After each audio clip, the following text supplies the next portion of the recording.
Good morning, folks. We're starting today with the best of all possible upticks to match yesterday's predictions. We often see unusual location upticks of lower magnitude rather than the bigger quakes on the normal high activity zones. We always prefer the first one. Two fives in the Atlantic, a swarm in Central America, and a five-pointer in California. Above average no matter how you slice it. We're one day from a new moon. It will take place tomorrow around lunchtime in the U.S. Top article today comes from my favorite group of folks over at climate.gov. They're discussing the difficulty in doing successful solar radiation management, which is their code for spraying the sky. There's a lot of issues with it, so here's an idea. Just don't do it. It's a light weather day. Calm in Europe with some cold to the north, but they can handle that. Minor system blocking skies over New Zealand, while the northeast Australian coastline will see pop-up storms again. Our top watches start with our first Uyen system candidate. We discussed the connected solar eruption last night in the evening news. The conference saw Kong demonstrate that eruptions and their arrival 1 AU from our star affect Earth electrically. We took two blasts last night.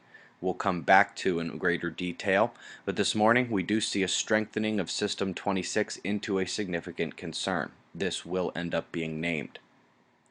Quickly wrapping weather before going back to the blasts, high pressure regulating in the Atlantic, but the relevance for the United States is on the western edge of that forcing, slamming heat and Gulf moisture into colder, drier air, and the equalization of their potentials will once more drop severe warnings across the southern portion of its convergence. Please, again, keep eyes open in the storm zone tonight. Let's start space weather with the solar wind. We're all calm, but a little bit of variable densities causing our shield to put up a forearm, work for his meal this morning. Looking ahead to the incoming coronal hole behind the current one, that could really ramp the quake watch as you see the darkness encroaching from the left side on SDO. Okay, back to these solar blasts. We've had two M flares, but we'll monitor all the relevant sunspots. First, the departing group is complexing and heading towards the magnetic portal to our star, so watch for polar radiation upon any eruptions there. The M flares both came from that spot we told you to watch. Folks, I hope you're beginning to see how easy it is to spot a magnetic mixing within the sunspots, and you'll know where the flares will be. Real quick, I'd also like to mention the incoming southern group. If she grows, the complexity is already present. But back to our focal point, those two M flares belonged to her. According to ISWA, the initial blast will just barely miss Earth, but April 1, as they reach 1 AU from the star, we should see intensification of the tropical storm or the development of the new one.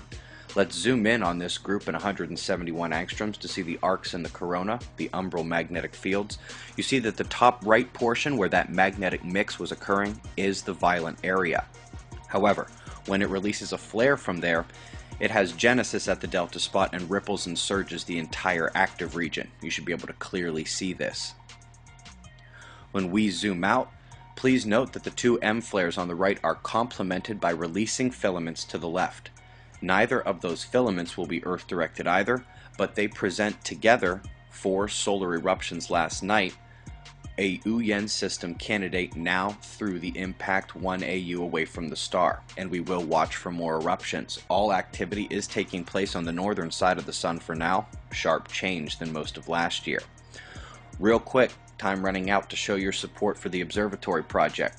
I'd love to come shake your hand on the road, but if we could also take a photo by your name on the RV, that'd be even better.